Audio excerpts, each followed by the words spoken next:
मैं अब क्या करने वाला हूं, एक छोटा सा ऑडियो प्ले करूंगा यहां पे डॉक्टर एपीजे अब्दुल कलाम का। आप में से कितने लोगों ने, उनकी एक ऑटोबायोग्राफी है यूट्यूब के ऊपर जो गुलजार ने बोली है, गुलजार साहब ने, कितने लोगों ने सुनी है? किसी ने नहीं।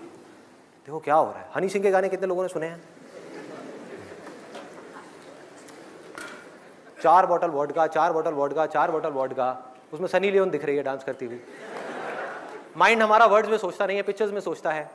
तो जैसे ही वो गाना चलेगा माइंड के अंदर सनी लियोन आएगी, सनी लियोन आएगी, आप नेट पे जाकर के सनी लियोन सर्च करोगे, हो गया टाइम पास। क्या होगा? बोलते रहेंगे आपके पेरेंट्स, बेटा ये मत कर वो मत कर। नहीं मम्मा कुछ नहीं कर रहा, मैं तो पढ़ाई कर रहा हूं। कौन सी पढ़ाई होगी? क्यों करोगे पढ़ाई? कोई वजह ही नहीं है पढ़ाई करने की। If you need a reason to do something extraordinary, you need a purpose. जीने की कोई वजह चाहिए, कोई इंस्पिरेशन चाहिए। कौन है, कहां से आएगी वो? I strongly recommend you all, strongly recommend you. इतना स्ट्रांगली मैंने कभी अपनी लाइफ में किसी के लिए रिकमेंड नहीं किया। Doctor APJ Abdul Kalam. Students के लिए उनसे बड़ी इंस्पिरेशन इस पूरी दुनिया में कोई नहीं है। स्टूडेंट्स के लिए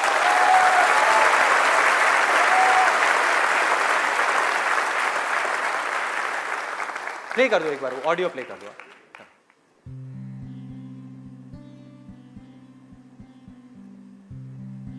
1990 के रिपब्लिक डे पर देश ने मिसाइल प्रोग्राम की कामयाबी का जश्न मनाया। मुझे पद्म विभूषण से नवाजा गया और डॉक्टर अरुणाचलम को भी। 10 साल पहले पद्म भूषण की यादें एक बार फिर हरी हो गईं।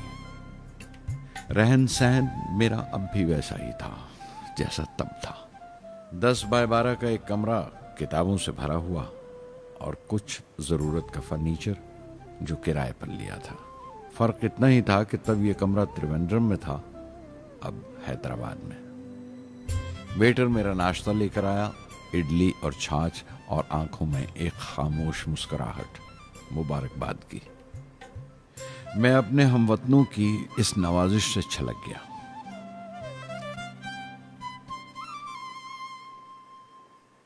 मैं जानता हूं कि बहुत से साइंसदान और इंजीनियर मौका मिलते ही वतन छोड़ जाते हैं, दूसरे मुल्कों में चले जाते हैं ज्यादा रुपया कमाने के लिए, ज्यादा आमदनी के लिए। लेकिन ये आदर, मोहब्बत और इज्जत क्या कमा सकते हैं जो उन्हें अपने वतन से मिलती है। 15 अक्टूबर 1991 में 60 साल का हो गया। मुझे अपने रिटायरमेंट का इंतज़ार था। चाहता था कि गरीब बच्चों के लिए एक स्कूल खोलूं। ये वो दिन थे जब मैंने सोचा कि अपनी ज़िंदगी के तजुर्बे, मुशाहिदे और वो तमाम बातें कलमबंद करूं जो दूसरों के काम आ सकें। एक तरह से अपनी स्वाने उम्री लिखूं, अपनी जीवनी। मेरे ख्याल में मेरे वतन के नौजवानों को एक साफ नजरिए और दिशा की ज़रूरत है। तभी ये इरादा किया कि मैं उन तमाम लोगों का जिक्र करूं जिनकी बदौलत मैं ये बन सका जो मैं हूं। मकसद ये नहीं था कि मैं कुछ बड़े बड़े लोगों के नाम लूं, बल्कि ये कि कोई शख्स कितना भी छोटा क्यों ना हो, उसे हौसला नहीं छोड़ना चाहिए। मसले, मुश्किलें जिंदगी का हिस्सा हैं और तकलीफें कामयाबी की सच्चाइयां हैं। जैसा कहा है किसी ने, खुदा ने यह वादा नहीं किया कि आसमान हमेशा नीला ही रहेगा, जिंदगी भर फूलों से भरी राहें मिलेंगी। खुदा ने यह वादा नहीं किया कि सूरज है तो बादल नहीं होंगे, खुशी है तो गम नहीं, सुकून है तो दर्द नहीं होगा। मुझे ऐसा कोई गुरूर नहीं कि मेरी जिंदगी सबके लिए एक मिसाल बनेगी, मगर यह हो सकता है कि कोई मायूस बच्चा किसी गुमनाम सी जगह पर जो समाज के किसी माजूर हिस्से से ताल्लुक रखता हो, ये पढ़े और उसे चैन मिले, ये पढ़े और उसकी उम्मीद रोशन हो जाए। हो सकता है ये कुछ बच्चों को नाउमीदी से बाहर ले आए और जिसे वो मजबूरी समझते हैं वो मजबूरी ना लगे।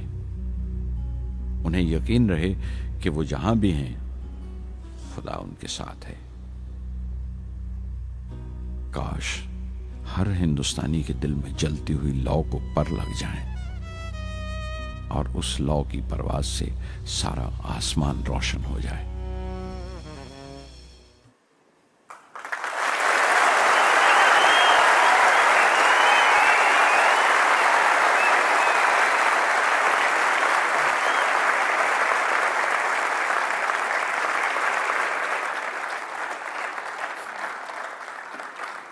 देखा क्या है,